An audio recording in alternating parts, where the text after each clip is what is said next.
नमस्कार, आपण बघत आहात न्यूज मराठवाडा। आज वाळूज MIDC एस क्लब परिसरामध्ये केबलच्या गोडाऊनला भीषण आग लागली होती आणि त्यावेळेस आपल्या MIDC दलाचे जवान तत्काळ घटनास्थळी पोहोचून त्यांनी ही आग जवळपास 1 तासाच्या आतच आटोक्यात आणली। आपल्यासोबत अग्निशमन दलाचे अधिकारी आहेत, त्यांनी विचारू, सर काय माहिती आहे आगीबद्दल आपल्याला? आज दिनांक 3/5/2026 रोजी दुपारी 3:15 वाजता MSCB केबलला आग लागल्यास OS चौकाच्या बाजूला MSC केबलला आग लागल्याची आम्हाला वर्दी मिळाली। आम्ही तात्काळ 2 अग्निशमन वाहन घेऊन या ठिकाणी रवाना झालो आणि आग खूप मोठ्या प्रमाणात होती, धुराचे पण लोट जोरात होते। तरी आम्ही कुलिंग पद्धतीनं आगीवरती नियंत्रण केलेलं आहे। 1 तासामध्ये पूर्ण आग विझलेली आहे। पुढे काय म्हणजे धोका होण्याची काही शक्यता कमी आहे। बरोबर आहे। आणि साधारणतः किती गाड्या सर घटनास्थळी आता? आता घटनास्थळी MIDCच्या 2 गाड्या आहेत, अग्निशमन वाहन, आणि महानगरपालिकेचे 2 आणि प्रायव्हेट वॉटर टँकर 3 आहेत आणि बजाज कंपनीचा आता 1 अग्निशमन वाहन आलेलं आहे। असे टोटल 5 गाड्या आहेत।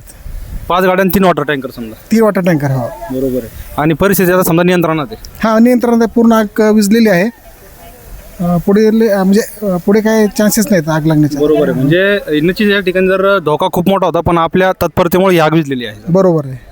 तर बघू शकता मित्रांनो, आजूबाजूला सर्व पण एक केबल होते या ठिकाणी आणि अग्निशमन दल वेळेत पोहोचल्यामुळे ह्या लगेच आटोक्यात आली आणि ज्या ठिकाणी होती त्या ठिकाणीच ती राहिली। आजूबाजूला तिचा कुठलाही धोका पसरू दिला नाही।